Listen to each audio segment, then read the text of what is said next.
I finally got rid of my last tube television, bought a flat screen, and at the same time I bought a PlayStation. One of the first games I got was this game, which is one of the Assassin's Creed series of games. And I want you to put aside the fact that a lot of these games are violent, because what fascinates me about this game is that it sets the player in an historical setting. In this case, it's Renaissance Italy in a number of different cities, Venice and other Florence and so forth, and requires this character to interact not only with the common folk but with historical figures, Leonardo da Vinci and other people. And it's an amazingly well-drawn world. You can see all these people walking by and so forth.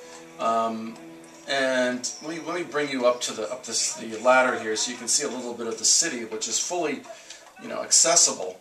Let me get up there.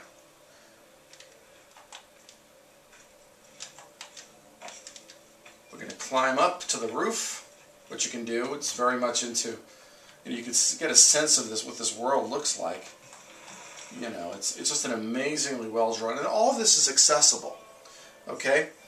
Now, not only is this world accessible, but in order to succeed in the game, you can call up a database and research the people and the environment in which you're in to give you sort of clues on how to solve some of the puzzles and some of the missions that you're on. This is this database, for example, locations.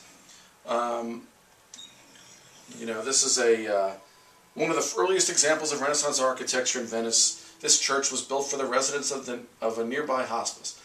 And all of this little bit of information, you can also look up some of the historical figures. But what I find interesting is, this is such an engaging environment.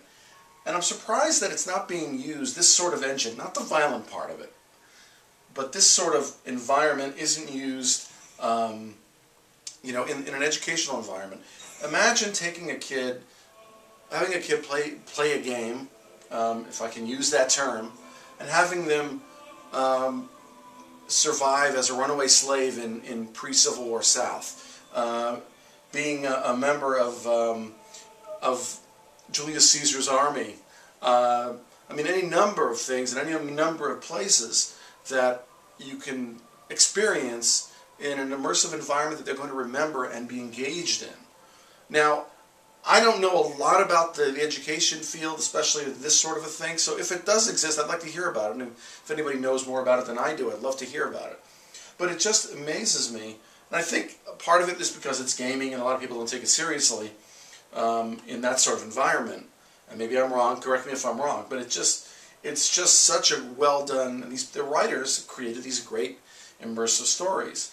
And yes, I understand it's not a commercial product. If you create an educational game that doesn't have this violence, it doesn't have this sort of action, I think it's possible to create an engaging game without the violence.